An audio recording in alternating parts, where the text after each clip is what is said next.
Hello everyone. आज के इस वीडियो में हम करेंगे मैथ 01 वीक 5 का ग्रेडेड असाइनमेंट। सो क्वेश्चंस करने से पहले हम थोड़ा सा रिवीजन करेंगे। वीक 5 में जो जो कंसेप्ट्स हैं उनका पहले रिवीजन करेंगे, उसके बाद हम क्वेश्चंस करेंगे। So let's start this video. पिछले वीडियोस में मैंने हॉरिजॉन्टल लाइन टेस्ट के बारे में थोड़ा थोड़ा बताया था, तो आज एक नया टेस्ट देखेंगे जो कि है वर्टिकल लाइन टेस्ट। ये टेस्ट क्यों किया जाता है? This test is used to find a graph is function और नॉट। मीन्स कि अगर हमें पता करना है कि कोई ग्राफ हमारा फंक्शन होगा या नहीं होगा, तो हम उस पर लगाएंगे वर्टिकल लाइन टेस्ट। उसके बाद फिर हमें पता चल जाएगा। ये सब का पहले थ्योरी में बता रही हूँ, फिर जो एप्लीकेशन होगा वो क्वेश्चन में हो जाएगा। प्रैक्टिस जो भी है सब क्वेश्चन से हो जाएगा। पहले आप थोड़ा सा थ्योरी देख लें। फिर होता है horizontal line test to know a graph is one one और इंजेक्टिव फंक्शन। तो ये तो मैंने पिछले वाले वीडियोस में भी बताया है कि अगर पता करना है कि कोई ग्राफ वन वन फंक्शन है या नहीं, तो हम उस पर हॉरिजॉन्टल लाइन टेस्ट लगाते हैं। और वन वन फंक्शन को ही इंजेक्टिव फंक्शन कहा जाता है। फिर तीसरा पॉइंट है to find inverse of a graph take its reflection about y equal to x line.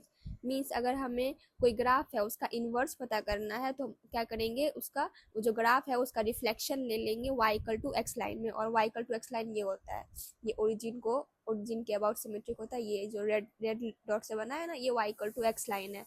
और हमारा ये कोई ग्राफ है, ये लॉग का ग्राफ है, आगे मैं बताऊंगी। तो ये कोई ग्राफ है, अगर हम मुझे इसका ये जो ग्राफ है इसका इनवर्स बताना है, तो हम क्या करेंगे, इसका रिफ्लेक्शन ले लेंगे इस लाइन में, ये y equal to x line में। तो ये कैसा नजर आएगा?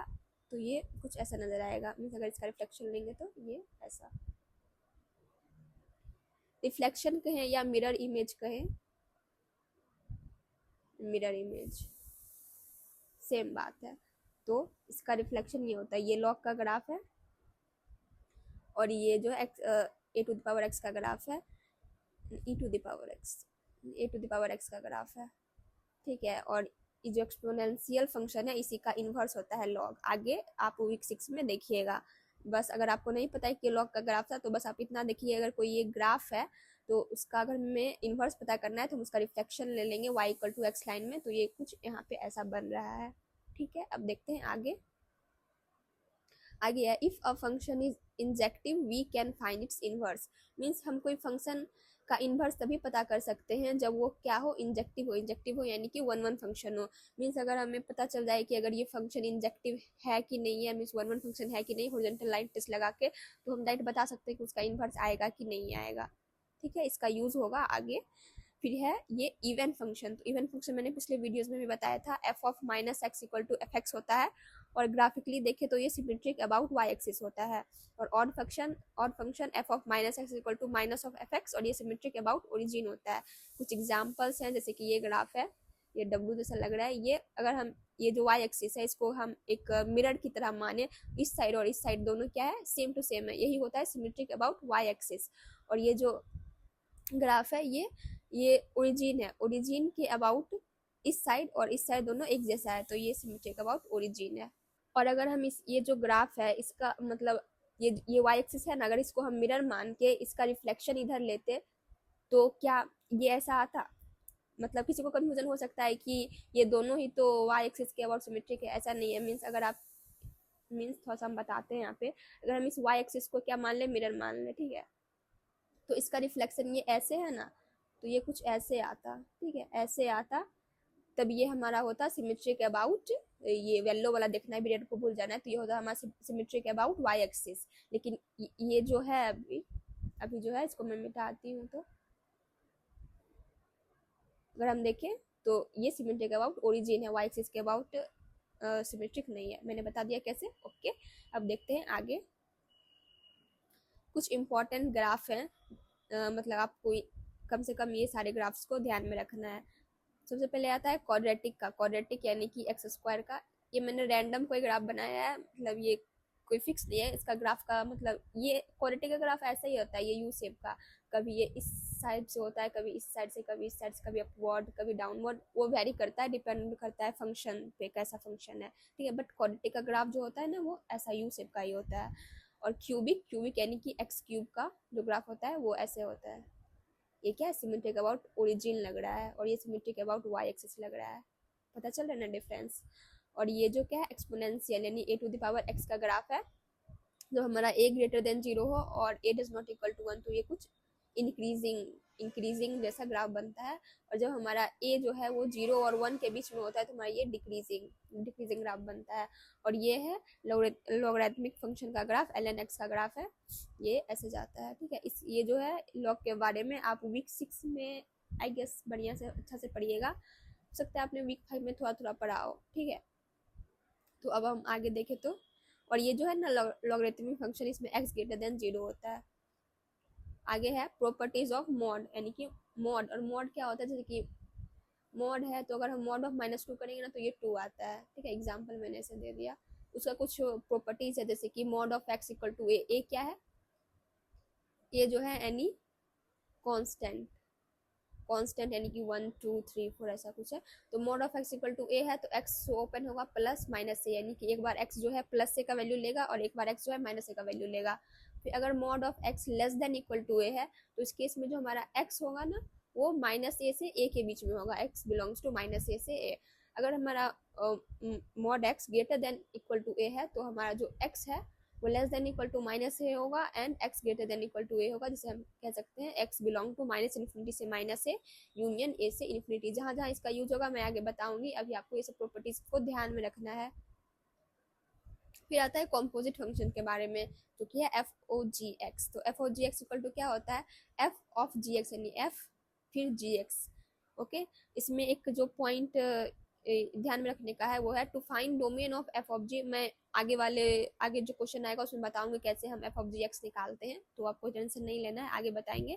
पहले ये पॉइंट आपको ध्यान में रखना है, to find domain of f of g take the intersection of domain of f x and g x. Means अगर हमें एफ ऑफ जी का जो क्या अगर हमें डोमेन निकालना है तो वो किसके डोमेन के इक्वल होगा, डोमेन ऑफ एफ एक्स। पहले एफ एक्स का डोमेन निकालेंगे, जी एक्स का डोमेन निकालेंगे, दोनों के डोमेन का इंटरसेक्शन ले लेंगे, वही होगा एफ ओ जी एक्स का डोमेन। ओके, एंड फिर एक लास्ट कंसेप्ट है how to find inverse of function, यानी कि हम किसी फंक्शन का इनवर्स कैसे पता करेंगे। तो मैंने यहाँ पे एक एग्जांपल ले रखा है, इसी को हम मान सकते हैं f of x equal to x cube plus 1। तो अगर हमें इस फंक्शन का इनवर्स निकालना है तो हम क्या करेंगे, सबसे पहले करना होता है ये x को जो है ना, आप x को अकेले कीजिए। तो x को अकेले कैसे करेंगे, अगर हम इस y इक्वल टू क्या है एक्स क्यूब प्लस 1, तो x को अकेले करना है तो इससे इस साइड भेज देते हैं, तो क्या होगा y minus equal to x cube. और ये जो 3 है अगर हम इससे इस साइड भेजेंगे तो क्या हो जाएगा, y माइनस 1 इस पे रूट हो जाएगा 3 का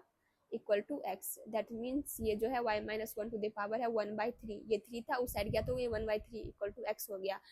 तो और अब क्या करना है, अब रिप्लेस कर देना है, यहाँ पे लिखते हैं, दूसरे पेन से लिख देते हैं। अब यहाँ पे रिप्लेस x विथ y, सो क्या हो जाएगा, जहाँ जहाँ y है वहाँ x करना है, तो y minus 1 to the power 1/3 equal to जहाँ x है वहाँ y करना है, और यही हमारा इनवर्स। तो f इनवर्स x क्या आ गया, अगर ये हमारा f x था तो f इनवर्स x है equal to f inverse x। f inverse x है x माइनस 1 का पावर 1/3।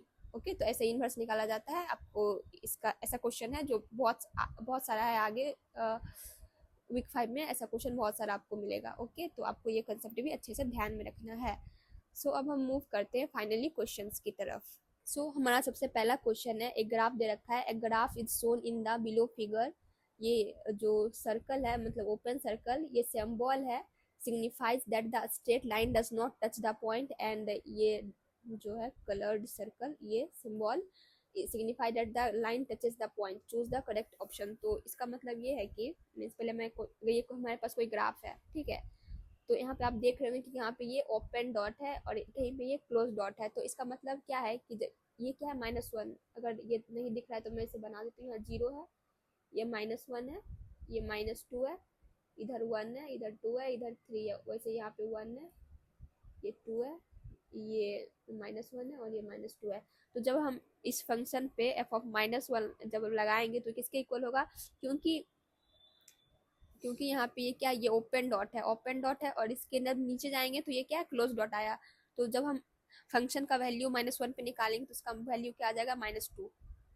जब x इक्वल टू -1 है तो हमारा y क्या है, -2, क्योंकि यहाँ पे ये ओपन डॉट है, तो ओपन डॉट है मतलब इसका ये वैल्यू नहीं होगा, -1 नहीं होगा, ये डायरेक्ट नीचे पहुंचेगा और यहाँ पे क्लोज डॉट है, क्लोज डॉट कहाँ पे -2 पे, तो इसका वैल्यू क्या हो जाएगा f ऑफ -1 -2 के बराबर। ठीक है, ऐसे देखना होता है। यहाँ पे भी ये ओपन डॉट है, यहाँ क्लोज डॉट है, ओपन डॉट है, क्लोज डॉट है। तो अगर हम ऑप्शन ये देखें तो क्या है, the graph can be a function because it passes the vertical line test. तो मैंने बताया था कि जो वर्टिकल लाइन टेस्ट होता है उसे हम पता करते हैं कि ग्राफ हमारा फंक्शन है कि नहीं। तो अगर हम इस पर वर्टिकल लाइन टेस्ट लगाएं तो वर्टिकल लाइन टेस्ट कैसे होता है, कोई एक लाइन हम खींचेंगे ऐसे, और इस पे दिख नहीं रहा सॉरी। तो इस पे एक लाइन ऐसे वर्टिकल लाइन हम यहाँ पे ड्रॉ करेंगे इस ग्राफ पे। तो ये जो है हमारे जो ग्राफ है उसको बस एक पॉइंट पे कट कर रहा है, दैट्स मीन्स ये फंक्शन हो सकता है। और भी हम वर्टिकल लाइन बनाएंगे, जैसे कि अगर हम यहाँ पे बनाए वर्टिकल लाइन इक्वल टू -1 पे, तो ये वाला भी जो वर्टिकल लाइन है ना, बस यहाँ पे टच हो रहा है, क्योंकि यहाँ पे ओपन डॉट था। इसका मतलब है कि यहाँ पे कुछ नहीं, जो इसका वैल्यू होगा वो यहाँ पे है क्लोज डॉट में। ठीक है, तो ये भी वर्टिकल लाइन टेस्ट पास कर गया। वैसे ही आपको हर जगह मन है तो आप इसे बना के देख सकते हैं, या फिर आप मीन्स एनालाइज भी कर सकते हैं अगर आप यहाँ बनाइएगा, क्योंकि यहाँ यहाँ बनाइएगा तो जैसे कि यहाँ बीच में बनाइएगा तो हो ही जाएगा। जो दिक्कत आ सकता है ना वो यहाँ पे, जहाँ पे क्लोज डॉट ओपन डॉट है ना, वहाँ पे आ सकता है। तो आप वहाँ पे एक बार चेक कर लीजिए। देखिए यहाँ पे अगर हम बनाएंगे वर्टिकल लाइन तो बस एक जगह 0 पे कट करेगा, उसके बाद फिर कहीं नहीं। ठीक है, फिर यहाँ पे अगर 1 पे बनाएंगे तो बस 1 पे कट होगा। यहाँ पे 2 पे इस वाले यहाँ पे बनाएंगे तो यहाँ पे बस 2 पे ही कट होगा, और 3 पे बस। मीन्स ये जो है वर्टिकल लाइन टेस्ट को पास कर रहा है। तो graph can be a function, graph हमारा फंक्शन होगा क्योंकि ये पास करता है वर्टिकल लाइन टेस्ट को। तो ये सही ऑप्शन है। अब है option number B, the graph can not be a function because it fails the vertical line test. ये तो गलत है, फेल्स नहीं, पास कर रहा है तो ये फंक्शन है। तो क्या हो जाएगा, the graph can not be अ ये तो हो गया, the graph represent the graph of either even और ऑड, मतलब इवन और बताना है। सो इवन फंक्शन क्या होता है, इवन तो मैंने बताया कि जो एफ ऑफ -x होगा वो एफ एक्स हो जाएगा, और एफ ऑफ -x ऑड में एफ ऑफ -x जो है वो -f(x) हो जाएगा। बट जो हम यहाँ पे एग्जाम्पल लिए थे एफ ऑफ -1, ठीक है, एफ ऑफ -1 किसके इक्वल आ गया, -2 के इक्वल आया। ये ना ही तो किसके बराबर, एफ ऑफ -1 सॉरी अगर ये इवन फंक्शन होता तो किसके बराबर आता, ये एफ ऑफ -1 आता एफ ऑफ 1 के बराबर। ठीक है, और अगर ऑड होता तो ये -f(1) आता। ठीक है, ये दोनों आता, लेकिन जो एफ ऑफ -1 है वो -2 के बराबर आ गया, ना इवन जैसा आया ना ऑड जैसा आया। तो हमारा ये जो क्या है, the graph represent the graph of either even और ऑड, मीन्स ये जो हमारा ग्राफ है ना इधर इवन है नॉर ऑड, ना इवन है ना ऑड है। The graph fails the horizontal line test, thus it can be an injective function. Means अगर हम कलर चेंज करें पेन का, ब्लू रखते हैं। ठीक है, तो अगर हम इस पर हॉरिजॉन्टल लाइन टेस्ट लगाएंगे, जैसे कोई भी हॉरिजॉन्टल लाइन इस पे बनाए, तो ये जो हमारे ग्राफ को है ना, मतलब -2 से लेकर 3 तक बहुत सारे पॉइंट्स पे कट कर दिया, दैट्स मीन हमारा जो हॉरिजॉन्टल लाइन टेस्ट है वो फेल हो गया। मीन्स हमारा जो ये जो ग्राफ है वो इंजेक्टिव फंक्शन या 1 1 फंक्शन नहीं होगा। तो इसमें बोला जा रहा है the graph fails the horizontal line test, हाँ फेल हुआ, thus it can be injective function, नहीं, क्योंकि ये फेल हो गया तो इंजेक्टिव फंक्शन नहीं होगा। The graph represent the graph of neither even nor odd, हाँ ना ही तो इवन है ना ही ऑड है। पेन चेंज करें तो ये, तो बस 2 ऑप्शन सही था, ए और ई, और मैंने इसे एक्सप्लेन भी कर दिया। अब हम देखते हैं आगे क्वेश्चन नंबर 2। तो क्वेश्चन नंबर 2 है, for y equal to x to the power n, y equal to x to the power n general कुछ है, where n is positive integer, positive integer, integer greater than equal to 0 भी हो सकता है, integer x belong to r, okay, which of the following statement are true, कौन सा statement true है हमें बताना है। हमारे पास ये y equal to x to the power n दे रखा है। For all value of n y is not a 1 1 function, ये पॉजिटिव इंटीजर है ना, मीन्स ये ग्रेटर देन 0 होगा। ठीक है, तो ये ऑप्शन क्या है, for all value of n y is not N 1 1 function. तो अगर हम n को हम मान लेते हैं 1, तो क्या हो जाएगा y इक्वल टू x, और मैंने y इक्वल टू x का ये ग्राफ थोड़ा सा बताया था ना, ऐसा कुछ होता है। इसे थोड़ा सा पेन चेंज करके बनाते हैं, ये ऐसा कुछ बनता है। ठीक है। और अगर हम n इक्वल टू 2 ले लें तो y इक्वल टू क्या हो जाएगा एक्स स्क्वायर, और ये क्या है क्वाड्रेटिक, तो इसका ग्राफ कैसा बनेगा, ऐसा कुछ।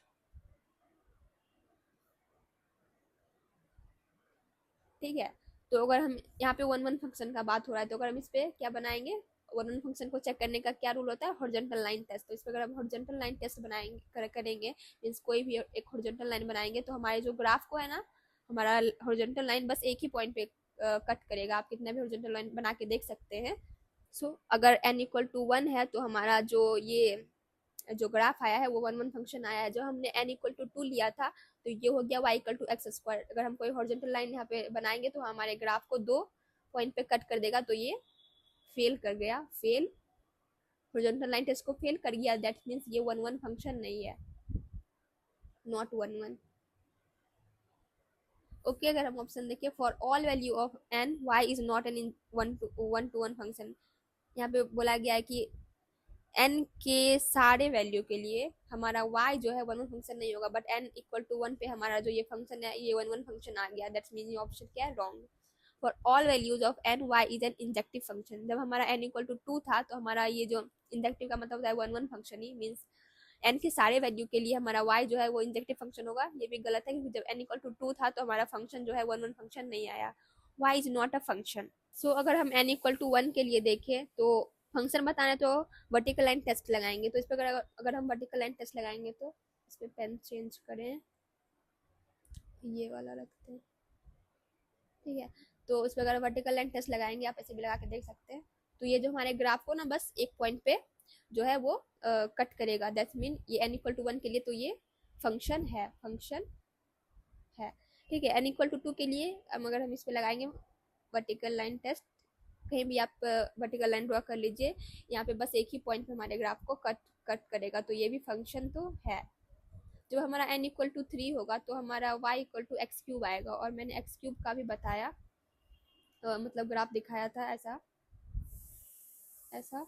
ठीक है, तो आप इस पे भी अगर हॉरिजॉन्टल लाइन टेस्ट लगाएगा ना, तो सॉरी वर्टिकल लाइन टेस्ट लगाइएगा, तो ये भी हमारे ग्राफ को बस एक पॉइंट पे कट करेगा। दैट मीन्स हमारा फंक्शन आएगा। तो यहाँ लिख रहा है y is not a function, y function नहीं होगा, ये गलत है क्योंकि n इक्वल टू 1 के लिए हमारा ये फंक्शन आया, n इक्वल टू 2 के लिए आया, n इक्वल टू 3 के लिए फंक्शन आया। यहाँ डायरेक्ट बोला कि फंक्शन होगा ही नहीं, तो ये गलत हो गया। If n is an even number then y is not an injective function. जब हमारा n इवन है, जैसे कि n इक्वल टू 2, तो हमारा y जो है वो इंजेक्टिव फंक्शन नहीं होगा। हाँ, ये ऑप्शन सही है। जब n इक्वल टू 2 होगा या n इक्वल टू 4 होगा तो हमारा कुछ क्वाड्रेटिक जैसा ही ग्राफ बनेगा, तो इसीलिए ये इंजेक्टिव फंक्शन नहीं होगा। If n is an odd number then y is an injective function. जब हमारा n ऑड होगा, जैसे कि n equal to 1, n equal to 3, तो हमारा ये इंजेक्टिव फंक्शन होगा। हाँ, ये सही है, n इक्वल टू 1 के लिए भी आया था, n इक्वल टू 3 के लिए भी आएगा, आपसे चेक कर लेना। तो बस दो ऑप्शन सही है, डी और ई। ओके, तो बस दो ऑप्शन सही था इसमें। हम देखते हैं आगे question number 3। So question number 3 है, if 4m minus n equal to minus 2। Okay, means 4m minus n equal to minus 2 दे रखा है, तो हमें इस चीज का वैल्यू बताना है। सो 16 टू द पावर m, इसको हम लिख सकते हैं 2 टू द पावर 4, और m पहले से है तो 4m हो जाएगा, upon 2 to the power n, plus ये 27 है तो हम इसे 3 टू द पावर 27 जो होता है वो 3 का क्यूब होता है, 3 तो ये इसे हम लिख सकते हैं ना 3 to the power 3n upon में 9 को हम 3 का स्क्वायर लिख सकते हैं। ये 2 इंटू 6n है, 6n पहले से है, तो अगर इसे सिंप्लीफाई करें, ये जो है 6 इंटू 2 मल्टीप्लाई हो जाएगा तो क्या हो जाएगा 12, तो इसे यहाँ पे हम लिख देंगे 12n,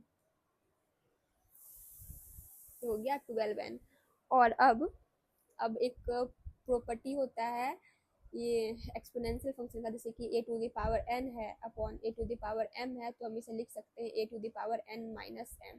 जिनको ये प्रॉपर्टी नहीं पता थी आप ध्यान में रखना। ओके, तो वैसे यहाँ पे 2 टू द पावर 4m है, 2 टू द पावर n है, तो हम इसे लिख सकते हैं 2 to the power 4m minus n, plus इसे हम लिख सकते हैं 3 to the power 3n minus 12n।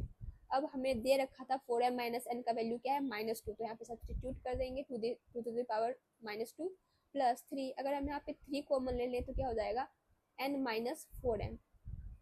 तो ये जो है इससे अगर हम यहाँ पे अगर हम माइनस को कॉमन ले लेंगे तो क्या हो जाएगा n माइनस 4m, इसका माइनस कॉमन लिया इक्वल टू -2 था, तो ये माइनस और ये माइनस कट गया, तो n माइनस फोर एन किसके इक्वल आ गया, 2 के इक्वल। तो n माइनस फोर एन किसके इक्वल है, 2। तो यहाँ पे हम पुट कर देंगे, ये 2 टू द पावर माइनस 2 है, plus 3 to the power 3 into 2 हो जाएगा, दैट मीन्स यहाँ पे 6 हो जाएगा।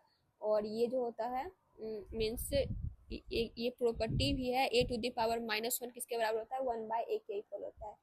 ये दो प्रॉपर्टी था, जिन्हें नहीं पता है आप ध्यान में रखना। ओके, तो ये हो जाएगा, ये टू द पावर माइनस 2 है, तो ये हो जाएगा 1/2 to the power 2 plus 3 to the power 6। अब इसे क्या करना, कैलकुलेटर से कैलकुलेट करके देख लेना, इसका जो आंसर आएगा वो हो जाएगा 729.25। ओके, ये आंसर आ जाएगा आपको, तो आप इसे कैलकुलेटर से कैलकुलेट कर लेना। ओके, अब हम देखते हैं आगे क्वेश्चन नंबर 4। सो क्वेश्चन नंबर 4 है, काफी लंबा सा क्वेश्चन देखने में लग रहा है, बट इजी क्वेश्चन है, ठीक है, देखते हैं।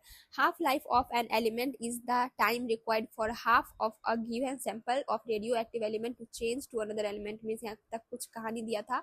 The rate of change of concentration is calculated by the formula. So rate of change of concentration इस फॉर्मूला से कैलकुलेट किया जाता है, AT equal to A naught half, इस पे पावर है T बाय कुछ y टाइप का एक वेरिएबल है, ओके होगा कुछ, where y is the half life of the element. तो ये क्या है, half life of the material. A naught is the initial concentration, A naught क्या है, initial concentration of the radioactive element in the given sample। AT is the concentration of the radioactive element in the sample after time t। तो AT जो है concentration after time t। if radium has a half life of 2000 year, एक radium एक element है जिसका half life यानी कि हमें y दे रखा है, जैसे हमें y दे रखा है यहाँ पे 2000 ईयर, हाफ लाइफ है 2000 year, and the initial concentration of radium in the sample was 100%, और A नॉट जो था वो 100% था। Then calculate the percentage of radium in the sample after 8000 year. तो जब टाइम जो है वो 8000 ईयर है, इसके बाद हमें तब 8000 ईयर के बाद कितना रेडियम बचा होगा, यानी हमें 80 बताना है क्या होगा जब टाइम 8000 ईयर के बाद। तो हमें बस ये सब डाटा को इस फॉर्मूले में पुट करना है और आंसर निकाल लेना है। तो कैसे करेंगे, तो एटीएम में निकालना है आफ्टर 8000 ईयर, ए नॉट कितना है, और हमें क्या पता करना है, calculate the percentage of radium. तो इसे भी हमें परसेंटेज में कैलकुलेट करना है, और ये भी हमें परसेंटेज में दे रखा है, जो डायरेक्ट परसेंटेज ही रख देते हैं। तो ये 100% था, जो भी आंसर हमारा आएगा वो परसेंटेज में ही आएगा। ये 1/2, ये टी कितना है 8000, और ये y है 2000। तो ये गया, ये गया, ये गया, ये 2 4 जा 8 हो गया, तो ये हो गया 100 हाफ टू द पावर 4। आप इसे कैलकुलेटर से कैलकुलेट कर लेना, इसका जो आंसर आ जाएगा वो होगा, सो इसका आंसर आएगा 6.25। और क्योंकि हमने यहाँ पे ये जो A नॉट है वो 100% यानी कि परसेंटेज में दिया था, तो जो हमारा 80 आया है आफ्टर 8000 ईयर वो भी परसेंट में ही आया है, दैट इज 6.25%। ओके, ठीक है। सो ये था क्वेश्चन नंबर 4। अब हम देखते हैं आगे question number 5। So question number 5 है, if f x equal to this and g x equal to this then find the domain of composite function g of.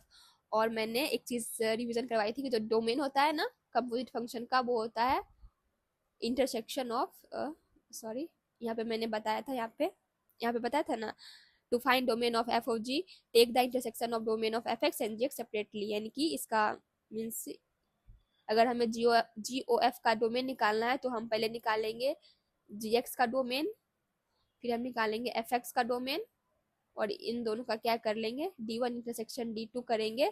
तो यही होगा हमारा डोमेन ऑफ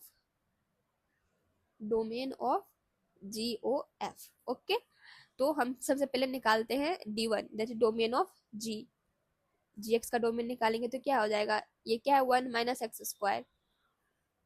इस पे कोई रिस्ट्रिक्शन है क्या, मीन्स एक्स हमारा सिर्फ 1 हो सकता है, 2 हो सकता है, 3, ऐसा कोई रिस्ट्रिक्शन नहीं है। मीन्स हमारा जो इसका डोमेन है ना D1 का डोमेन है R।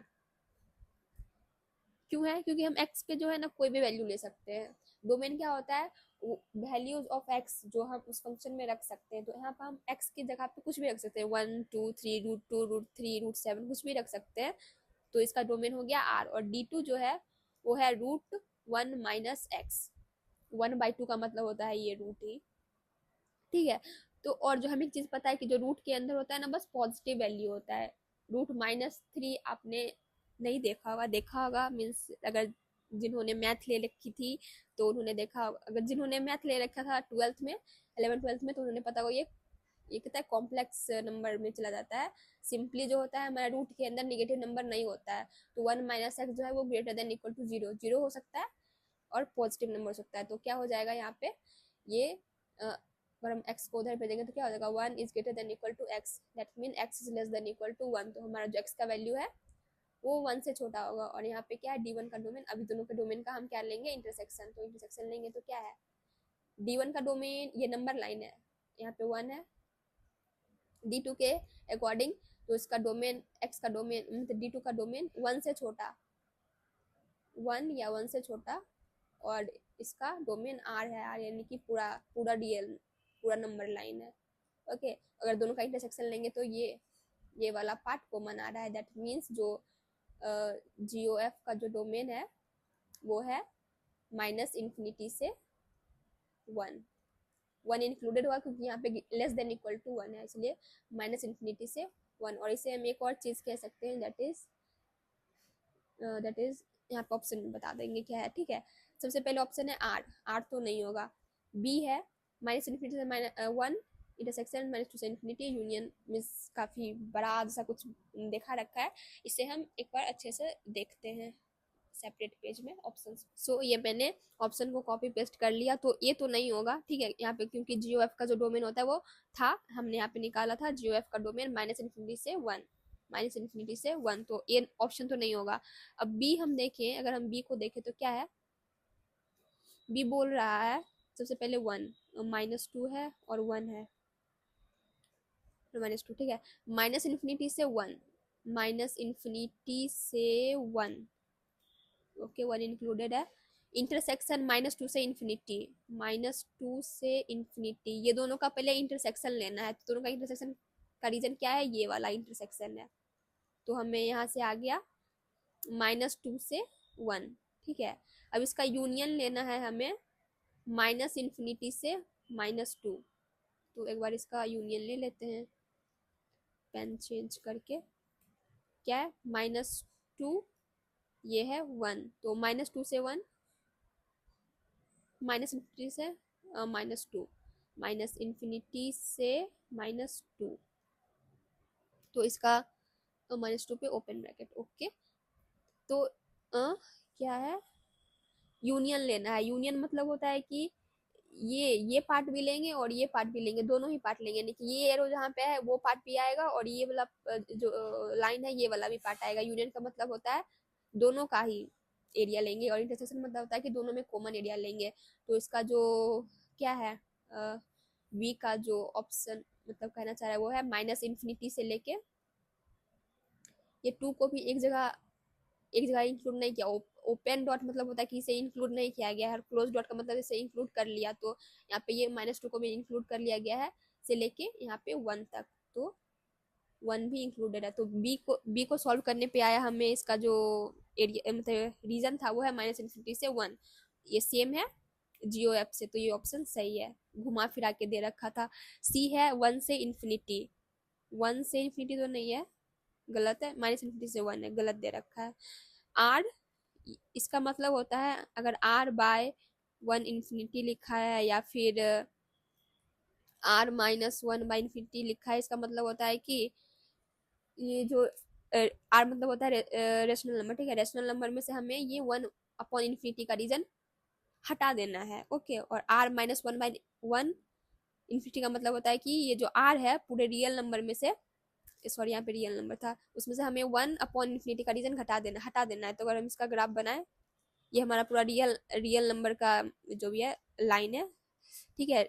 और फिर ये 1 है यहाँ पे, और इन्फिनिटी तो आगे जाएगा, तो यहाँ से लेके यहाँ तक का हमें रीजन को हटाना है, ये पूरा रियल नंबर में से हमें ये वाला रीजन को हटा देना है, डिलीट कर देना है। तो हमारे पास कौन सा रीजन आएगा, बस ये वाला रीजन आएगा, -∞ से लेके 1 तक, इस 1 वाले को भी हटाना है, तो हमें बस इतना रीजन आएगा, ठीक है।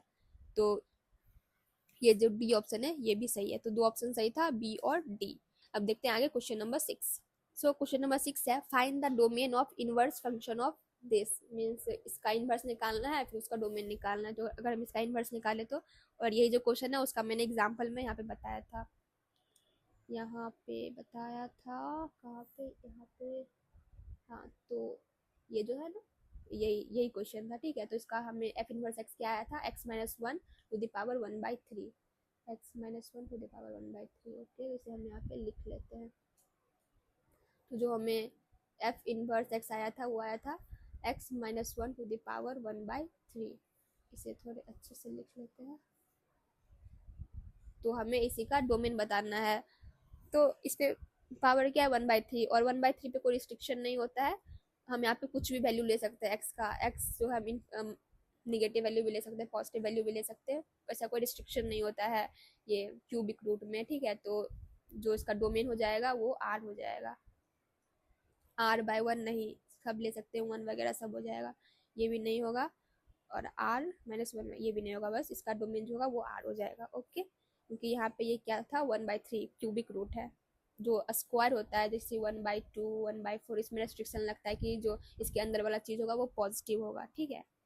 इससे ये क्यूबिक वाले में और में कुछ ऐसा कुछ नहीं होता। ओके, अब देखते हैं आगे क्वेश्चन नंबर 7। सो क्वेश्चन नंबर 7 है if fx equal to x cube then choose the point where the graph of function fx and f inverse x intersect each other। सबसे पहले हमें f inverse x निकालना होगा। fx हमें दे रखा है y equal to x cube, तो f inverse x क्या आ जाएगा, x को अकेला करेंगे तो क्या हो जाएगा, y to the power 1/3 equal to x। अब रिप्लेस करेंगे x को y से, y को x से, तो x to the power 1/3 equal to y को हम लिख ही देते हैं यहाँ पे y, इसी को हम कहेंगे f इनवर्स x। तो हमारा fx क्या है, x क्यूब, और f इनवर्स x क्या है, x टू द पावर 1/3। तो हमें बताना है कि पॉइंट बताओ जहाँ पे fx और f इनवर्स x दोनों इंटरसेक्ट करेंगे। तो दोनों को इंटरसेक्ट करवाना है तो क्या हो जाएगा, ये f इनवर्स x है और fx क्या है, x क्यूब, तो ये हो जाएगा x cube equal to x to the power 1/3। ऐसे ही हम मतलब वो पॉइंट निकालते हैं जहाँ पे इंटरसेक्शन हो रहा है। तो हम ये जो 1/3 को ऐसे हटाने के लिए हम क्या करेंगे, दोनों साइड 3 से मल्टीप्लाई कर देते हैं। तो क्या हो जाएगा, इसे 3 से मल्टीप्लाई करेंगे, इसे भी 3 से मल्टीप्लाई करेंगे, तो ये 1/3 इंटू 3, ओके, 3 कट के 1 आ जाएगा। ये 3 इंटू 3 क्या हो जाएगा, x to the power 9 equal to x. अब इस x को इधर लाएंगे, क्या हो जाएगा, x to the power 9 minus x equal to 0। अब यहाँ पे x को कॉमन लेंगे, क्या होगा, x to the power 8 minus 1 equal to 0। अब इसे सॉल्व करना है, तो हम इसे आगे सॉल्व करते हैं, यहाँ पे स्पेस कर। सो ये हमारा इक्वेशन था, इसे मैंने कॉपी पेस्ट कर लिया। अब इसे सॉल्व करना है, तो एक चीज़, एक फॉर्मूला, जैसे कि a to the power a square minus b square किसके बराबर होता है, a minus b into a plus b, ठीक है। ये फॉर्मूला ध्यान में रखना है, a square minus b square equal to a minus b और ए प्लस बी। वैसे ही अगर a to the power 4 minus b to the power 4 है, ये आता है ए स्क्वायर, इसे हम लिख सकते हैं ना ऐसे, इसे हम ऐसे लिख सकते हैं ए स्क्वायर का स्क्वायर माइनस बी स्क्वायर का स्क्वायर, फिर ये स्क्वायर है बी स्क्वायर, इसे फॉर्मूला लग जाएगा a square plus b square into a square minus b square, ठीक है। वैसे ये क्या है, एक्स टू द पावर 8, और हम 1 को लिख सकते हैं ना, इसे हम लिख सकते हैं 1 टू द पावर 8, 1 पे पावर कुछ भी 1 ही होता है, ठीक है। तो वैसे ये आ जाएगा x to the power 8 plus 1 और x to the power, sorry इसे ऐसे लिखेंगे ना,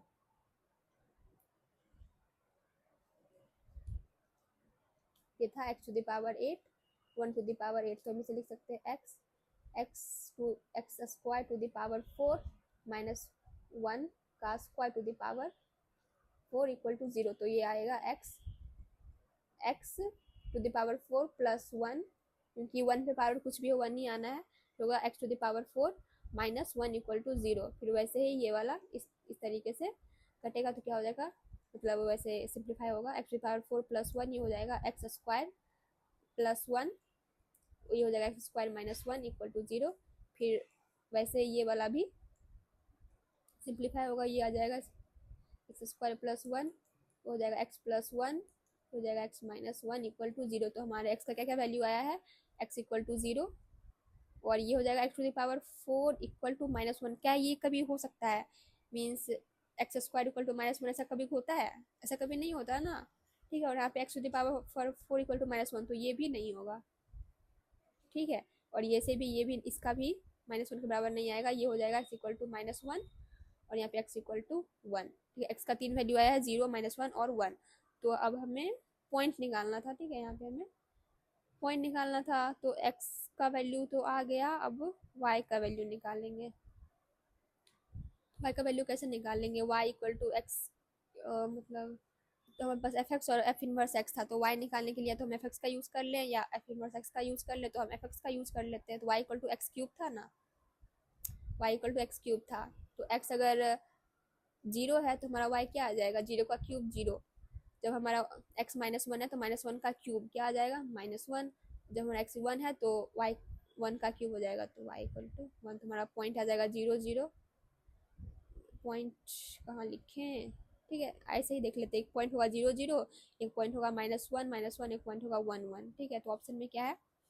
तो पॉइंट्स हमारा यहाँ पे लिख देते हैं। एक पॉइंट्स हमारा है 0, 0, -1, -1 और एक है 1, 1। तो देखते हैं ऑप्शन क्या है। -1, -1, हाँ ये सही है।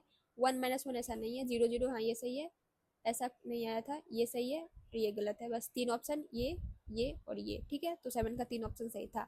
अब देखते हैं आगे क्वेश्चन नंबर 8। सो क्वेश्चन नंबर 8 में भी कुछ बड़ा सा लग रहा है देखने में, तो इसे धीरे धीरे रीड आउट करना है। सो क्वेश्चन नंबर 8 है, in a survey the population growth in an area can be predicted according to the equation. तो इस इक्वेशन को पहले अच्छे से लिख लेते हैं। Alpha t equal to alpha naught 1 plus d by 100 to the power t। तो किसी जगह का पॉपुलेशन का जो क्या है, पॉपुलेशन ग्रोथ को इस इक्वेशन से हम बता सकते हैं। वही बोला गया है, where d is the percentage growth rate of population per year. D क्या है? परसेंटेज ग्रोथ है, growth per year. T is the time, t क्या है? Time. Since the initial population is alpha naught, ठीक है, जब से पॉपुलेशन अल्फा नॉट है, was taken if in 2016 the population of Adyar was 44000 and the population growth rate is 3%। Means हमें जब D है 3% और per year, then what will be the approximate population of other in 2021? T equal to 0 correspond to the year 2020 2016, ठीक है। तो means इसमें बोला जा रहा है कि अगर 2016 में 2000 यहाँ पे लिखते 2016 में किसी जगह का पॉपुलेशन क्या है, थोड़ा ऊपर लिख देते हैं, 44000 है, ठीक है, इतना है। और किस परसेंट से बढ़ रहा है? डी को 3% से हर साल उसका पॉपुलेशन बढ़ रहा है। तो क्या होगा पॉपुलेशन इन, तो 2021 में क्या पॉपुलेशन होगा? और हमें बोला जा रहा है कि t equal to 0 correspond to year 2006, यानी कि टी इक्वल टू 0 जो है वो 2016 है। तो 2016 से लेके 21 तक कितना ईयर होगा? 2016 से 17 1 साल, 17 से 18 2 साल, 18 से 19 3 साल, 19 से 20 4 साल और 20 से 21 5 साल, ठीक है। तो ये जो टी 2021 है, ये क्या है? T equal to 5 year, means 5 साल बाद कितना हुआ? तो टी इक्वल टू 5 ईयर हमें है। और ये जो इनिशियली जो 2016 में इसका पॉपुलेशन था, यानी कि अल्फा नॉट जो हमें दे रखा है 44000 दे रखा है, 44000, हाँ 44000, बस इतना डाटा दे रखा है। और हमें क्या निकालना था? पॉपुलेशन 2021 में क्या होगा, यानी कि 5 साल बाद कितना पॉपुलेशन होगा। तो बस डाटा को यहाँ पे सब्स्टिट्यूट करना और आंसर आ जाएगा, बस इतना ही करना था। तो देखने में थोड़ा सा बड़ा सा लग रहा था, ठीक है। तो अल्फा नोट क्या है? 44000, 1 प्लस डी है 3/100 और टाइम है 5 साल का। तो इसे 44000 1 प्लस 0.03 टू द पावर 5, तो हो जाएगा 44000 1.03 टू द पावर 5। इसे आप कैलकुलेटर से कैलकुलेट कर लेना, इसका आंसर आ जाएगा 51,008.059। और यहाँ पे हमें अप्रोक्सीमेट बताना था, ठीक है। तो आप यहाँ पे अगर आप में ये क्वेश्चन है, ठीक है, आपकी ग्रेड असाइनमेंट ये क्वेश्चन है, तो आप इसे डेसिमल, जितना डेसिमल प्लेस तक आ रहा है वहां तक लिख देना, ठीक है, आपका आंसर सही हो जाएगा। ओके, तो इसका आंसर हमें इतना आया। अब देखते हैं आगे question number 9। So question number 9 है an ant move along the curve whose equation f x equal to this. तो एंट जो है इस इक्वेशन में मूव करता है f x equal to x square plus 1 in the restricted domain. इसका domain जो है वो है 0 से इन्फिनिटी, यानी कि वो जो हमारा एंट है वो 0 से इन्फिनिटी तक ही मूव करता है, यानी निगेटिव रीजन में नहीं जाता। इससे मिटा दे थोड़ा सा। Let a mirror be placed along the y equal to x. If the reflection of the ant with respect to the mirror move along the curve gx, then which of the following options is correct? तो हमें gx के बारे में बताना है, और gx क्या है?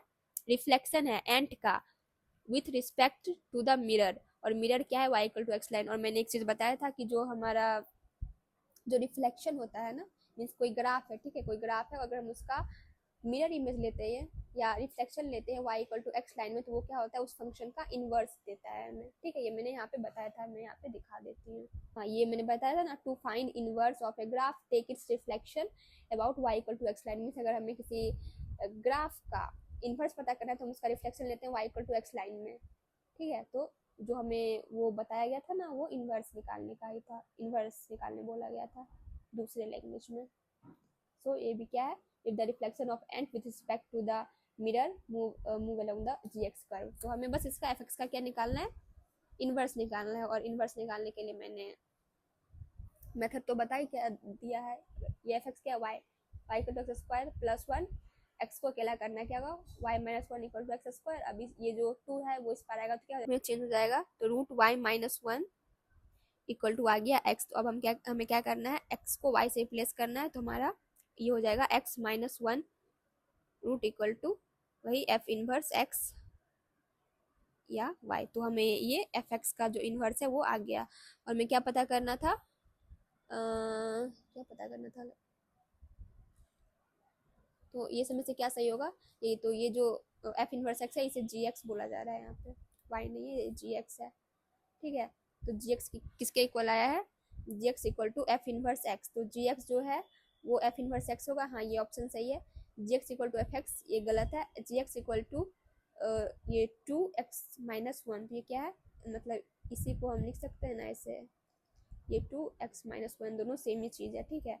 तो ये gx equal to 2x minus 1 ये भी सही है, और ये x प्लस 1 ये गलत है। तो दो ऑप्शन सही है, ए और सी। अब देखते हैं आगे क्वेश्चन नंबर 10। तो क्वेश्चन नंबर 10 में बोला जा रहा है suppose a textile shop provide 2 different type of offer during the festival season, ठीक है। The first offer D1 is shop for more than 40,999, यानी कि अप्रोक्सीमेटली 15,000 का शॉपिंग करो और पे करो 9,999, यानी कि 10,000। मीन्स D1 क्या है? Shop for more than 15,000, approximate माने 15,000 एंड पे 10K ओनली, ठीक है। बस 10 मतलब 15,000 से ज़्यादा का शॉपिंग करो और बस 10,000 पे करो। D1 ये ऑफर था। द सेकेंड ऑफर D2 है is avail 30% discount on the total payable amount, यानी कि अपने बिल पे मतलब 30% डिस्काउंट है ना, मीन्स 30% डिस्काउंट ऑन बिल, यानी कि जितना का हम शॉपिंग करेंगे उसमें 30% डिस्काउंट मिलेगा। ये है D2। तो कहा जा रहा है if Shalini wants to buy 2 dresses each of which cost more than 8,000 and she is given the choice to avail both offers simultaneously, then which of the following option is correct। तो शालिनी जो है उसको 2 dress खरीदना है जिसका cost जो है ना 8,000 से ज़्यादा है। तो मिनिमम कॉस्ट हम क्या कर सकते हैं, कितना का होगा? मिनिमम कॉस्ट तब होगा जब ये 8,000 हो, तो मिनिमम कॉस्ट उसको आएगा, मिनिमम बिल जो उसका बनेगा वो बन सकता है 8 to the 16, यानी कि 16,000 का वो मिनिमम शॉपिंग करेगी।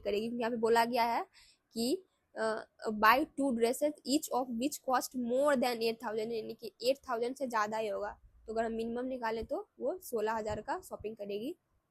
2 ड्रेस खरीदना है, एक का दाम 8,000 तो 2 का दाम 16,000। तो हमें ऑप्शंस देखना है क्या है ए ऑप्शन में।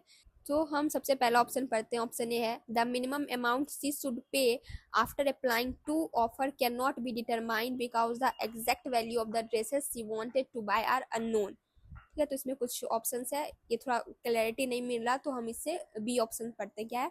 The minimum amount you should pay after applying the two offer simultaneously is approximately 7,000। ठीक है, 6,999 है, इसे अप्रोक्स में ले लेते हैं, 7 के उसे पे करना है। तो इसमें बोला जा रहा है कि जो शालिनी को जो अमाउंट पे करना पड़ेगा दोनों ऑफर लगाने के बाद वो 7,000 होगा। तो अगर हम इस ये जो अमाउंट है 16,000 का, मिनिमम शालिनी को कितना पे करना पड़ सकता है? 16,000। तो अगर हम इस पे D1 लगाना चाहें तो लगेगा, तो शॉप फॉर मोर देन 50,000, तो 15,000 से ज़्यादा का शॉपिंग कर रही है तो हम इस पे D1 लगाएंगे, तो इसका जो जो अमाउंट इसे पे करना होगा ये कितना हो जाएगा? 10,000 हो जाएगा अप्रॉक्स में। ठीक है, तो जब हम इस पे D1 ऑफर लगाएं तो इसे पे करना है 10,000। फिर जब हम इस पे D2 ऑफर लगाएंगे यानी कि 30% डिस्काउंट ऑन बिल अमाउंट, तो इस 10,000 पे इसे 30% का डिस्काउंट मिलेगा, मीन्स इसे 30% पे नहीं करना है। तो D2 क्या हो जाएगा? जब हम इस पे 30% का डिस्काउंट लगाएंगे तो इस पे करने का अमाउंट कितना हो जाएगा? पेएबल अमाउंट जो अगर हम बोले तो इसे जो पे करना है अमाउंट सी पे आफ्टर D2 लगाने के बाद इसे कितना अमाउंट पे करना पड़ेगा? 70% ऑफ 10K, 10,000 का 70% उसे पे करना है। बाकी जो 30% है उसे उसका ये डिस्काउंट इसे मिल गया, यानी कि 30% उसे पे नहीं करना है। पे कितना करना है? 70% पे करना है 10,000 का, और 10,000 का जो 70% होता है वो आ जाएगा, ऐसे कैलकुलेट कर सकते हैं, 7/100 इंटू 10,000। तो इसे कैलकुलेट करेंगे तो ये गया इससे, ये गया इससे, तो ये आ जाएगा 7, 1, 2, 3, 7,000। ठीक है, तो ये 7,000 आ गया, और यहाँ भी क्या था? अप्रॉक्स में 7 के, तो ये ऑप्शन सही है। और अगर हम ऑप्शन सी देखें, सो ये जो ऑप्शन सी है इसमें है बोला जा रहा है the amount C is suppose to pay after applying D2 only is approx 11,199। Means इसे हम कह सकते हैं ये जो है D2 क्या है? 30% discount on bill amount, means जो भी टोटल बिल अमाउंट होगा उसका 30% उसे डिस्काउंट मिलेगा, तो मीन्स 70% हमें पे करना है, 70% पे करना है। बट यहाँ पे जो एक कैच है वो ये है कि जो हमें जो मतलब एग्जैक्ट बिल अमाउंट है ना वो नहीं पता, हमें मिनिमम कॉस्ट पता है। जो क्या है? Shalini want to buy dresses which each of which cost more than 8,000, means हमें जो एग्जैक्ट अमाउंट कितना पे करना है उसे ये हमें नहीं पता है। ठीक है, तो हम ये नहीं बता सकते हैं तो हम नहीं बता सकते हैं कि जो 30% डिस्काउंट के बाद इसका जो अमाउंट पे करना होगा वो 11,199 होगा। अगर यहाँ पे मिनिमम बोला जाता ना, the minimum amount C is suppose to pay, तब हम इस ऑप्शन को कंसिडर करते हैं। बट यहाँ पे डायरेक्ट अमाउंट बोल दिया, अमाउंट बोल दिया मीन्स जो उसका जो खरीदेगी ना वो एग्जैक्ट अमाउंट बोल दिया, तो इसीलिए ये ऑप्शन गलत है। फिर ऑप्शन नंबर डी है the amount is suppose to pay after applying D1 only is approximately 10,000। तो जब इसे D1 लगाना है, ठीक है, तो D1 लगाने के बाद इसे मिनिमम 10,000 पे करना पड़ेगा, तो ये ऑप्शन सही है। ये ऑप्शन सही क्यों है? क्योंकि अगर उसे मतलब कितना का भी शॉपिंग करती है, ठीक है, 16,000 का, 17,000 का, 18,000, 19, 20, कितना का भी शॉपिंग कर ले, वो जो होगा वो D1 कैटेगरी में आ जाएगा, shop for more than 15,000 and पे 10,000। तो वो मीन्स वो मिनिमम 16,000 का तो शॉपिंग कर ही रही है, उससे ज़्यादा का अगर शॉपिंग करती है 16, 17, 18, तो भी उसे 10,000 ही पे करना होगा। तो कितना भी यहाँ पे मिनिमम अमाउंट नहीं लिखा है फिर भी ऑप्शन सही है, क्योंकि यहाँ पे ये D1 जो है वो 15,000 से कितना भी ज़्यादा शॉपिंग करे उसे 10,000 ही पे करना है, इसलिए ये ऑप्शन सही है और ये सी ऑप्शन सही था। थोड़ा सा बस इस दोनों में बस थोड़ा सा डिफरेंस था जो कि यहाँ पे समझना था। सो मैंने इसे कर दिया एक्सप्लेन। अगर आपको थोड़ा सा डाउट है तो आप कमेंट सेक्शन में पूछ लेना, ठीक है, और एक बार पहले रिवाइंड करके देख लेना फिर पूछ लेना। ओके, तो ई ऑप्शन है, तो ये जो सी है ये तो गलत था, तो इसे मैंने टिक क्यों किया? सो अब ऑप्शन नंबर ई है suppose the total payable amount is 7,999 and that is 18,000 approximate for the two dresses. Means मैं बता दिया कि आज दो ड्रेसेस है ना, दोनों को मिला के हमें कितना पे करना है? 18,000। मीन्स एक का दाम कितना हो जाएगा? 9,000। ठीक है, for the two dresses in order to pay minimum amount Shalini should avail of the D1 first and of D2 next. तो ई एफ जी इसमें थोड़ा सा हमें मैनिपुलेट करना पड़ेगा, ऑप्शन को देखना पड़ेगा अच्छे से। तो हम क्या करते हैं, इस तीनों ऑप्शन को आगे वाले पेज में सॉल्व करेंगे अच्छे से। और एक ऑप्शन यहाँ जो बच रहा था वो ऑप्शन नंबर ए था। तो ऑप्शन नंबर ए में क्या कहा जा रहा है, the minimum amount she should pay after applying to offer can not be determined. तो मिनिमम अमाउंट हम नहीं बता सकते हैं कितना वो पे करेगी आफ्टर अप्लाइंग टू ऑफर, हम नहीं बता सकते हैं, because the exact value of dresses she wanted to buy are unknown. ठीक है, तो जो इस ऑप्शन में बोला जा रहा है इसी का उल्टा हमने क्या यहाँ पे फाइंड कर लिया था, minimum amount she should pay after applying the two offer is 7000। तो इस ये जो ऑप्शन नंबर ए में बोला जा रहा है कि हम नहीं पता कर सकते हैं, पर बी ऑप्शन में तो हमने पता कर लिया। तो जब हमने पता कर लिया तो ये वाला बोला नहीं पता कर सकते, तो ये क्या हो जाएगा, गलत। तो ऑप्शन ये क्या है, बी ऑप्शन सही है, सी ऑप्शन गलत था, डी ऑप्शन सही है। अब ई एफ जी में देखते हैं। तो आगे मैंने इसे कॉपी पेस्ट कर लिया था। सो ई ऑप्शन है, तो इसका बिल कितना का बन रहा है, 18,000। तो अगर उसे इन order to pay minimum amount, तो उसे मिनिमम अमाउंट पे करने के लिए उसे पहले D1 ऑफर लगाना चाहिए, फिर D2 ऑफर लगाना चाहिए। तो इस पर अगर हम D1 लगाएंगे, तो क्या हो जाएगा, 10 के उसे पे करना पड़ेगा। 18,000 15,000 से ज़्यादा है तो उसे 10,000 पे करना पड़ेगा।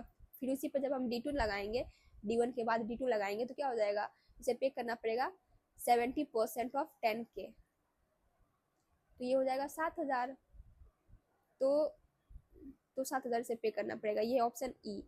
अगर ऑप्शन एफ देखें तो ये क्या बोल रहा है, suppose the total payable amount is इतना for the two dresses if Shalini avail the offer D2 first.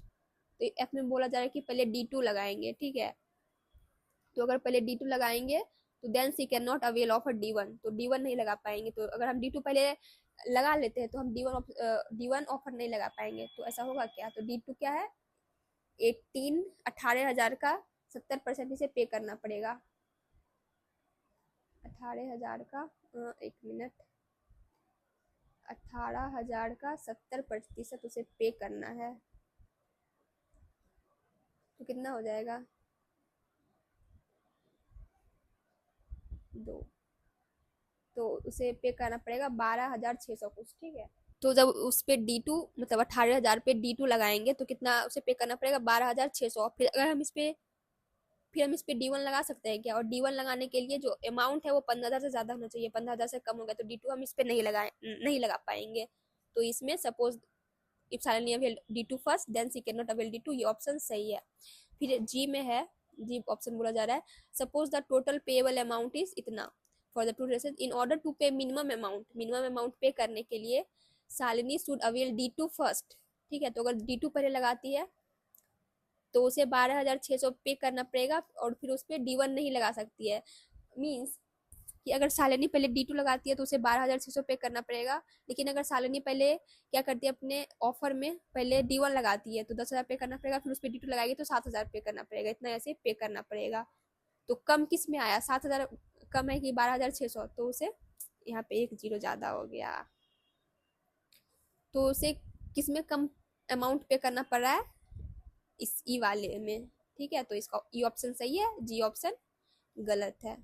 Okay, E option सही है। तो इसका ई एफ सही था, मीन्स ई सही था, एफ सही था, डी सही था, एंड बी तो इसी गलत था, बी सही था। तो b d e f 4 option इसका सही था। तो अब हम देखते हैं आगे question number 11। So question number 11 है, if fx is equal to this, hx equal to x minus 1, then which of the following option is are correct? FOH is not an injective function। तो सबसे पहले हमें FOH निकालना पड़ेगा। ये option देख रहे हैं तो ये क्या हो जाएगा, f of hx means f और hx क्या है, x minus 1। तो इसका मतलब होता है कि जहाँ जहाँ f of x है, जैसे कि यहाँ पे f of x है ना, तो जहाँ जहाँ f वाले फंक्शन में जहाँ जहाँ x है वहाँ पे हम x माइनस 1 रख देंगे। तो एफ एक्स में x कहाँ है, यहाँ पे, तो हमारा जो ये जो आएगा ये आ जाएगा x माइनस 1 का होल स्क्वायर। ठीक है, यहाँ पे x था, इस पे स्क्वायर है, तो f ऑफ x है x माइनस 1 का होल स्क्वायर। ऐसे निकालते हैं हम composite function, that is FOH, ऐसे निकाला जाता है। ठीक है, तो इसमें बोला जा रहा है FOF is not an injective function, not an injective function. और ये क्या है, एक क्वाड्रेटिक है। जब आप इसे सॉल्व करिएगा तो ये आएगा एक्स स्क्वायर समथिंग से स्टार्ट होगा, दैट मीन्स ये क्वाड्रेटिक है। तो और एक से मैंने बताया था कि जो क्वाड्रेटिक होता है ना उसका ग्राफ कुछ ऐसा बनता है, ऐसा बनता है। और जब हम इस पे क्या लगाएंगे, इस पे हमें बताना है इंजेक्टिव, तो हम इस पे क्या लगाएंगे, हॉरिजॉन्टल लाइन टेस्ट। तो ये हमारे ग्राफ को 2 पॉइंट पे कट कर दिया, मीन्स कि ये जो है ना ये इंजेक्टिव या 1 1 नहीं है, ठीक है। और ये जो क्वेश्चन था इसमें हमें बताना था विच of the following option is और आर इनकरेक्ट, इनकरेक्ट ऑप्शन बताना है, करेक्ट ऑप्शन नहीं बताना है। तो ये जो लिखा है f of h is not in injective function, ये सही है कि हाँ नहीं है ये इंजेक्टिव फंक्शन, तो हमें इनकरेक्ट बताना है, तो ये हमें गलत हो जाएगा क्योंकि हमें इनकरेक्ट बताना है, ठीक है, इसलिए। और फिर अगर हम ऑप्शन नंबर बी देखें तो क्या है, f into f of h x. So ये क्या लिखा है, एफ ऑफ एच एक्स, ये क्या, ये कुछ ऐसा है ना, ठीक है, मीन्स ये लिखा हुआ है एफ ओ एच है, ये एफ ओ जी नहीं है, f o h into h x equal to ये x minus one to the power 5 है, ठीक है। तो एफ ऑफ एच हमें कितना आया था, एक्स माइनस वन का whole square, x minus one का whole square into h x क्या है, एक्स माइनस वन। ओके, तो जहां जहां पे ये x है वहाँ पे हम x माइनस वन का होल स्क्वायर रखेंगे, तो क्या हो जाएगा x माइनस वन का होल स्क्वायर, और उस पे भी हो जाएगा square into x minus one. तो ये आ जाएगा x minus one to the power 5, क्यों, क्योंकि ये 2 इंटू टू क्या हो जाएगा 4, तो ये आ जाएगा x minus one to the power 4, फिर से मल्टीप्लाई करेंगे x माइनस वन से, तो क्या आ जाएगा x minus one to the power 5। तो ये ऑप्शन सही है, सही है इसलिए गलत है क्योंकि हमें इनकरेक्ट बताना है। फिर है h o f is not an injective function.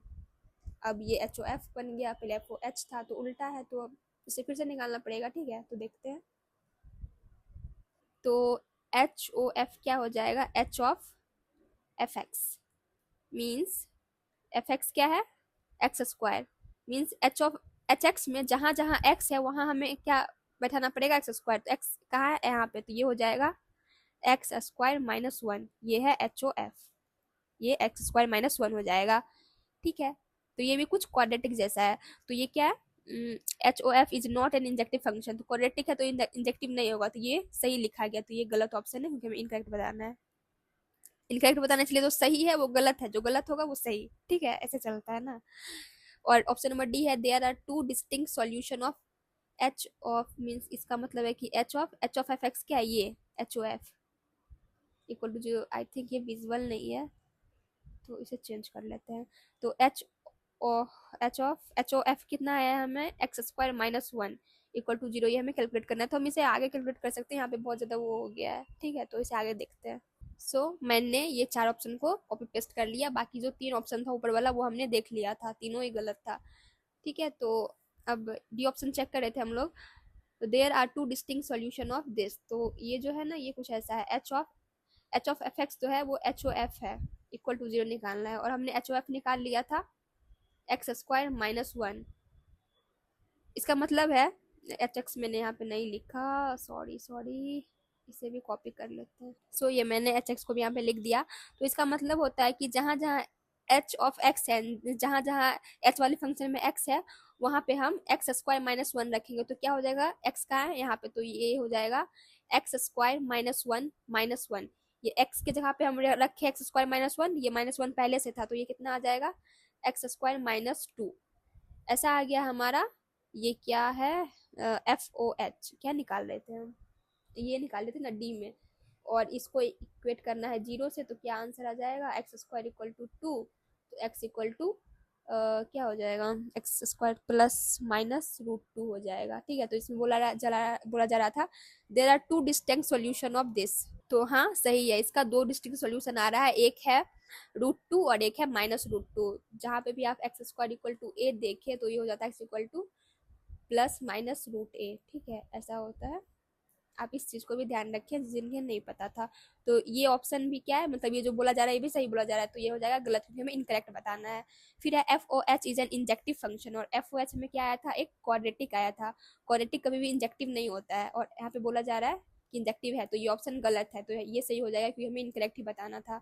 F of h is h x into this equal to x minus one to the power four, तो ये सेम है ये वाले से, ये जो हम निकाले थे ना बी ऑप्शन में, यही है। यहाँ पे बोला गया था x-1 to the power 5 आएगा, और यहाँ बोला जाएगा कि ये आएगा 4 पे, इस पे पावर 4 आएगा, तो ये गलत है, तो गलत है, तो ये सही है आंसर, क्योंकि हमें इनकरेक्ट बताना था। और यहाँ पे H of F is an injective function, ये भी सही है, क्योंकि हमारा ये जो है इंजेक्टिव फंक्शन नहीं आएगा, हमें गलत बताना था। तो बस 3 ऑप्शन सही है, ई एफ जी, बाकी ये सब सही ऑप्शन था, इसलिए गलत हो गया। ठीक है, अब देखते हैं आगे क्वेश्चन नंबर 12। तो क्वेश्चन नंबर 12 में बोला जा रहा है, दो ग्राफ दे रखा है, let f x g x means ये ए, और बी दे रखा है p x and q x be a function defined on r, refer figure 3 a and b and choose the correct option from the following. तो correct option बताना है कौन सा ये सब में से सही होगा। तो कुछ ये दे रखा है, कुछ ये दे रखा है, ऑप्शन भरे तो जी एक्स में भी इनवर्स ऑफ एफ एक्स, तो एफ एक्स और जी एक्स का है यहाँ पे। तो और मैंने एक चीज बताया था कि जो इनवर्स होता है ना किसी फंक्शन का इनवर्स, वो y equal to x line से लेते हैं। तो अगर हम यहाँ पे y equal to x line बनाए, तो इसके अबाउट ये मिरर इमेज होता है, इनकी सेम सेम दिखना चाहिए। तो अगर हम देखें, यहाँ पे है जी एक्स में भी इनवर्स ऑफ एफ एक्स, तो शायद हो सकता है, मीन्स यहाँ मे भी लिखा है। ठीक है, तो अगर हम यहाँ से एनालाइज कर रहे हैं, तो इसका अगर हम इसे मिरर मान लें, ठीक है, और इसका इमेज ले, एफ एक्स का इमेज हम जी एक्स में लें, तो क्या ये आएगा? तो हाँ, ये ऐसा है, मीन्स ये इसका इनवर्स लग रहा है। तो जी एक्स में भी इनवर्स ऑफ एफ एक्स, ये ऑप्शन हो जाएगा सही। यहाँ पे बस इतना ही, मीन्स इसे देख के ही बताना पड़ेगा, क्योंकि यहाँ पे जो है ये, और इसे हम देखें तो ये एक्स क्यूब का ग्राफ लग रहा है, बट एक्स क्यूब का ग्राफ तो है, बट इसमें थोड़ा सा चेंज है, क्योंकि एक्स क्यूब का अगर हम ग्राफ बनाते तो डायरेक्ट ये ओरिजिन से पास होता। तो ये जो एफ एक्स है ना, ये कुछ ऐसा है, एक्स क्यूब प्लस 1 टाइप का है, ठीक है, ऐसा कुछ है।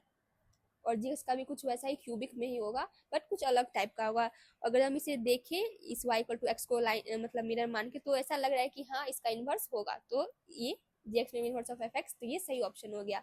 फिर भी ऑप्शन है p x and q x are even function, p x और क्यू एक्स यहाँ पे है, ये इवन फंक्शन है, but f x and g x are neither even function nor odd, f x g x ना even है ना ही odd है। तो मैंने इवन फंक्शन होने का बताया था, ग्राफ देखे कि कैसे होता है, यहाँ पे मैंने बताया था ना, दिखाती हूँ फिर से। तो मैंने बताया था ना कि जो इवन फंक्शन होता है ना, वो सिमेट्रिक अबाउट वाई एक्सिस होता है, और odd function symmetric about origin होता है। एग्जाम्पल पे मैंने बताया था। तो हम उस हिसाब से अपना क्वेश्चन देखें तो ये है, तो पी एक्स क्यू एक्स, अगर हम वाई एक्सिस को मिरर मान लें, ठीक है, इसको मिरर मान लेंगे, तो जो ये रेड वाला है पी एक्स, जितना जैसा इधर है वैसा इधर है, मीन्स इसका ये मिरर इमेज है। तो पी एक्स जो है इवन फंक्शन है, और क्यू एक्स भी है, वो जैसा इधर है वैसा इधर है। अगर हम इसे मिरर मान लेंगे तो इसका इमेज इधर बन जाएगा। तो p x q x even function है, हाँ ये सही है, p x even function, q x even function है, but f x and g x is neither even nor odd. अगर हम इसको मतलब ये वाई एक्सिस को अगर हम मिरर मिरर मान लें, तो क्या जैसा ये एफ एक्स इस साइड है वैसा इस साइड है, मीन्स अगर हम इसे बनाएं, थोड़ा सा ड्रॉ करें, अगर हम इसका जो है मीन्स इस वाई एक्सिस को मिरर मान के अगर हम इसका बनाना चाहे ऐसा कुछ ग्राफ, तो हम ये कुछ ऐसा आएगा, ये ऐसा है ना, इसको हम ऐसे मिरर मानेंगे तो हो जाएगा ये कुछ ऐसा टाइप का हो जाएगा, ठीक है, ये ऐसे बनता पाराबोला जैसा, बट ये ऐसा कुछ हो गया, ठीक है, नीचे चला गया। तो ये इसका साफ दिखाई दे रहा है कि ये इवन फंक्शन तो नहीं है, तो एफ एक्स इवन फंक्शन नहीं है। और जी एक्स भी देखें तो जी एक्स भी कुछ वैसा ही है, ये भी इवन फंक्शन नहीं है, तो इसे मैं यहाँ पे इरेज कर देती हूँ। एफ एक्स और जी एक्स इवन फंक्शन तो है नहीं, तो ऑड फंक्शन हो सकता है। तो ऑड फंक्शन जो होता है वो ओरिजिन के अबाउट सिमेट्रिक होता है, ठीक है, जैसा ओरिजिन के इस पार वैसा उधर। तो एफ एक्स जो है वो ओरिजिन के सिमेट्रिक तो नहीं है, मीन्स ऐसा कुछ जा रहा है, और जी एक्स भी है ना, वो ऐसा कुछ जा रहा है। और मैंने ओरिजिन के सिमेट्रिक वाला ग्राफ मैंने इधर दिखाया था ना, यहाँ पे एग्जाम्पल में, ये जो है ये ओरिजिन के अबाउट सिमेट्रिक है, जैसा ओरिजिन के इस साइड जा रहा है वैसा इस साइड जा रहा है, ठीक है, ये सिमेट्रिक अबाउट ओरिजिन है, ऐसा कुछ ग्राफ। और यहाँ पे ऐसा कुछ नहीं है, ठीक है। तो एफ एक्स और जी एक्स ना ही इवन है ना ही ऑड फंक्शन है, तो ये ऑप्शन हो जाएगा सही, क्योंकि P x q x even function है, एफ एक्स जी एक्स ना ही इवन है ना ही ऑड है। अब ऑप्शन नंबर सी है, Q x could not be inverse function of p x. तो क्यू एक्स इनवर्स है कि नहीं पी एक्स का, ये बताना है। तो इनवर्स कब निकलता था, मैंने एक चीज यहाँ पे बताया था, यहाँ पे पीछे, if a function is injective we can find its inverse. Means inverse निकालने के लिए उस फंक्शन का इंजेक्टिव या 1 1 होना जरूरी है, और 1 1 होने के लिए वो हॉरिजॉन्टल लाइन टेस्ट को पास करना चाहिए। तो अगर हम यहाँ पे आए तो हमें क्यू एक्स का इनवर्स निकालना है, तो क्यू एक्स का इनवर्स निकालने के लिए ये इंजेक्टिव होना चाहिए, यानी 1 1 होना चाहिए। 1 1 होने के लिए हॉरिजॉन्टल लाइन टेस्ट को पास करना पड़ेगा। तो अगर हम इसका हॉरिजॉन्टल लाइन बनाए तो इससे 2 पॉइंट पे कट कर गया, तो दैट्स मीन्स इसका जो इनवर्स है वो नहीं आएगा। मीन्स तो इसका इनवर्स नहीं होगा, तो q x could not be inverse of p x, तो ये सही है। अब है option number d, p x q x can be an even integer polynomial function and f x can be odd degree polynomial function. तो p x और q x क्या है, पैराबोला है। पैराबोला मतलब कैसा बनता है, एक्स स्क्वायर होगा, एक्स टू द पावर 4 ऐसा कुछ होगा। तो पी एक्स क्यू एक्स क्या है, इवन डिग्री, इस पे डिग्री क्या है 2, क्या है इवन, तो इवन डिग्री पॉलिनोमियल है, ये तो सही है। And f x can be odd degree polynomial, और एफ एक्स जो है ना, ये मैंने बताया था, ये एक्स क्यूब का जो है ना, ऐसा एक्स क्यूब का फंक्शन है। तो एक्स क्यूब जो है उस पर डिग्री क्या है 3 क्या है, और तो एफ एक्स क्या है और डिग्री पॉलिनोमियल फंक्शन, तो ये सही है। तो इसका चारों ही ऑप्शन सही था क्वेश्चन नंबर 12 का, ए बी सी डी। अगर आपको थोड़ा सा भी कंफ्यूजन है तो आप इसे थोड़ा सा इस क्वेश्चन को एक बार अच्छे से देख लेना, ठीक है, हो सकता है इसमें कंफ्यूजन हो। अब हम देखते हैं आगे क्वेश्चन नंबर 13।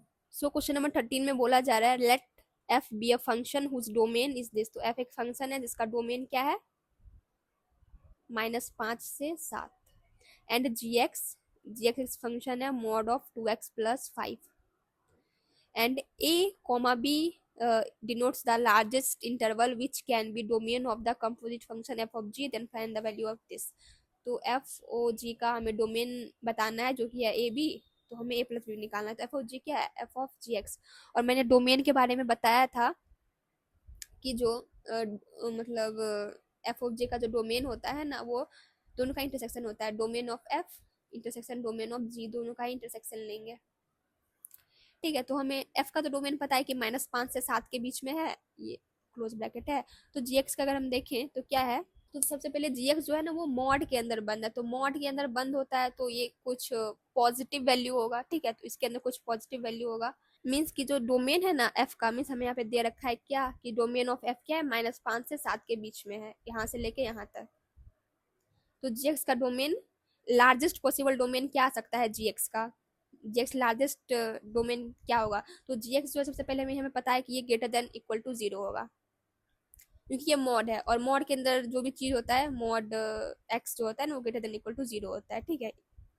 0 हो सकता है, पॉजिटिव वैल्यू देगा ये आंसर में। तो जी एक्स जो है वो ग्रेटर देन इक्वल टू 0 है, तो हमें ये तो पता चल गया कि जो जी एक्स है ना वो 0 से स्टार्ट होगा।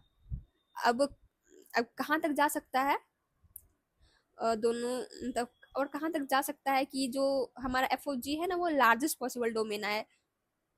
तो एफ ऑफ जी निकालने में क्या होता है, हम दोनों का इंटरसेक्शन लेते हैं, और हमें पता चल गया कि जो एफ एक्स था ना, एफ का डोमेन यहाँ तक था, और जी का डोमेन 0 से स्टार्ट हो रहा है, और 0 से कहीं तक भी जा सकता है। बट अब तब ये हमें नहीं पता कि कहाँ तक जाएगा, बट 0 से स्टार्ट हो रहा है ये हमें पता है। तो अगर हम मतलब मान लेते हैं 7 से बड़ा भी चला जाए, तो अगर 7 से बड़ा भी चला जाएगा हमारा जी एक्स का डोमेन, फिर भी जब हम एफ ऑफ जी निकालेंगे तो दोनों का इंटरसेक्शन होता है, दोनों का इंटरसेक्शन क्या आएगा 0 से 7 के बीच में आएगा। मीन्स जो हमारा जो जी एक्स का जो डोमेन है ना, और हमें बताना है कि लार्जेस्ट इंटरवल क्या हो सकता है, तो जो 2x + 5 है ये डोमेन में लेस देन इक्वल टू 7, 7 से कम ही होगा, क्योंकि 7 से ज़्यादा भी हो जाता है फिर भी। तो हम इंटरसेक्शन लेंगे, तो इंटरसेक्शन लेंगे तभी ना ये एफ ओ जी का डोमेन आएगा, ठीक है, समझ रहे हैं ना, वैसे चलेगा। तो इसीलिए ये जो है ना ये 7 से कम होगा इसके डोमेन में। और मैंने एक चीज़ यहाँ पे मॉड वाले फंक्शन में यहाँ पे समझाया था, कहाँ था ये, हाँ, प्रॉपर्टीज ऑफ मॉड में, अगर mod of x less than equal to a है तो एक्स -a से a के बीच में होता है, तो वही प्रॉपर्टी हम यहाँ पे यूज करेंगे। तो ये क्या है, mod of something less than equal to 7, तो ये हो जाएगा 2x + 5 less than equal to 7 से -7। तो हम इसे क्या करेंगे, सेपरेटली सॉल्व कर सकते हैं। तो पहले ये वाला पार्ट लेंगे, फिर ये वाला पार्ट लेंगे, देखते हैं क्या हो जाएगा। 2x + 5 less than equal to 7, इसे सॉल्व करेंगे तो क्या होगा, 2x is less than equal to 5 को उधर भेजेंगे तो क्या हो जाएगा 2, 7 - 5 2, x is less than equal to 1 आ गया। अब इसे देखेंगे तो क्या हो जाएगा, 2x + 5 जो है ना वो ग्रेटर देन इक्वल टू -7 है, इसे उल्टा करके 2x is greater than equal to -7 ये उधर जाएगा तो -5 क्या हो जाएगा, -7 -5 -12, तो ये हो जाएगा x greater than equal to -6। And इस दोनों के बीच में रखना है, तो इस दोनों के बीच में क्या होगा, ये वाला पार्ट बोल रहा है कि एक -6 है, एक 1 है, तो जब हम इस पार्ट को सॉल्व किए तो ये बोल रहा है 1 से कम, 1 या 1 से कम बोल रहा है, और इस पार्ट को सॉल्व किए तो बोल रहा है -6 से बड़ा या -6, तो इससे, तो अगर इस दोनों के बीच का चाहिए तो दोनों का इंटरसेक्शन ये, तो हमारा जो लार्जेस्ट पॉसिबल डोमेन आया है एफ ऑफ जी का, ये आया है -6b और 1b, और हमें क्या बताना था a प्लस बी, तो a प्लस बी क्या हो जाएगा, यही था ना ये ए बी, तो a प्लस बी क्या हो जाएगा -6 + 1, ये हो गया -5, यही था हमारा आंसर। यही था क्वेश्चन नंबर 13। अब देखते हैं आगे क्वेश्चन नंबर 14। सो जो ये क्वेश्चन नंबर 14 है, ये 4m - n = 0, then find the value of this. तो ऐसा क्वेश्चन हमने पीछे किया था, तो आप इसे होमवर्क में ले लीजिए एंड इसका आंसर आप कमेंट बॉक्स में दे देना।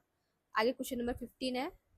सो ये जो क्वेश्चन है, ये भी question number 15, f(x = x², h(x = x-1), then which of the following option are correct. तो ये जो क्वेश्चन नंबर 15 है, ये सेम है क्वेश्चन नंबर 11 के जैसा, ठीक है, मतलब ये फंक्शन भी सेम है और ऑप्शन भी कुछ वैसा वैसा ही है, बस हमें यहाँ पे करेक्ट पूछा रखा है, करेक्ट पूछ रखा है, ठीक है। तो आप इसे भी सॉल्व कर लेना होमवर्क में एंड इसका भी कमेंट सेक्शन में आंसर दे देना। अब देखते हैं आगे क्वेश्चन नंबर 16। सो क्वेश्चन नंबर 16 में बोला जा रहा है find the number of solution of the equation this. तो ये इक्वेशन है, इस 9 को हम लिख सकते हैं ना, 3 का स्क्वायर, तो 3⁻2x हो जाएगा, प्लस 3⁻x - 6 = 0। यहाँ पे जो 3x है ना, इसे हम क्या करते हैं, 3x को हम t मान लेते हैं, तो उसे क्या होगा, ये क्वाड्रेटिक जैसा बन जाएगा। कैसे, तो ये हो जाएगा t² + t - 6 = 0।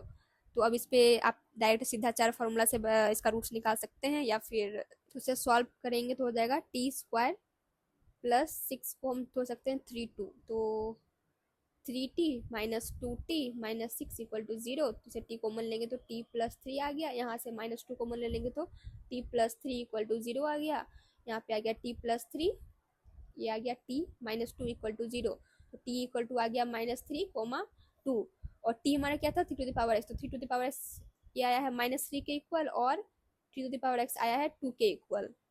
सो एक चीज़ हम बताना चाहेंगे, अगर a⁻x जो होता है ना, वो हमेशा पॉजिटिव आंसर देगा। जो a⁻x का ग्राफ भी होता है ना, आप इसे देखेंगे, ऐसा मैंने दिखाया था ना, ऐसा होता है, मीन्स इसका जो ये वाई एक्सिस है, इसका जो वैल्यू है ना, कभी निगेटिव वाई एक्सिस में नहीं गया है, तो इसका जो भी आंसर होता है ना, ये पॉजिटिव चलता है और 0 के इक्वल भी नहीं होता, तो इसका जो आंसर आता है ना पॉजिटिव आता है। यहाँ पे निगेटिव आ गया, तो ये ऑप्शन, तो इसका ये सॉल्यूशन हो ही नहीं सकता। हमें नंबर ऑफ सॉल्यूशन बताना था, तो ये सॉल्यूशन नहीं होगा, और t⁻x = 2 ये सॉल्यूशन हो सकता है। और हम इस पे अगर थोड़ा सा हम एक्स्ट्रा बताएं, तो अगर हम दोनों साइड लॉग ले लेंगे, आप लॉग के बारे में वीक 6 में पढ़िएगा, तो अगर दोनों साइड हम लॉग ले लेंगे बेस 3 पे, तो क्या हो जाएगा 3 = log 3, मतलब बेस है 3, उस पे पावर 2 जो भी है, तो ये पावर जो है x ये बाहर आ जाएगा, और log 3 to the base 3 क्या हो जाता है 1 = हो जाएगा log 2 to the base 3। तो ये x का वैल्यू हमें आ जाएगा, मीन्स हमें बस एक सोल्यूशन मिला है, यहाँ से एक भी सोल्यूशन नहीं मिला, तो नंबर ऑफ सोल्यूशन कितना है 1। अगर आपको ये नहीं आता है तो आप वीक 6 में पढ़िएगा। Thank you for watching. आपको PDF मिल जाएगा डिस्क्रिप्शन बॉक्स में, and thank you for watching, bye bye.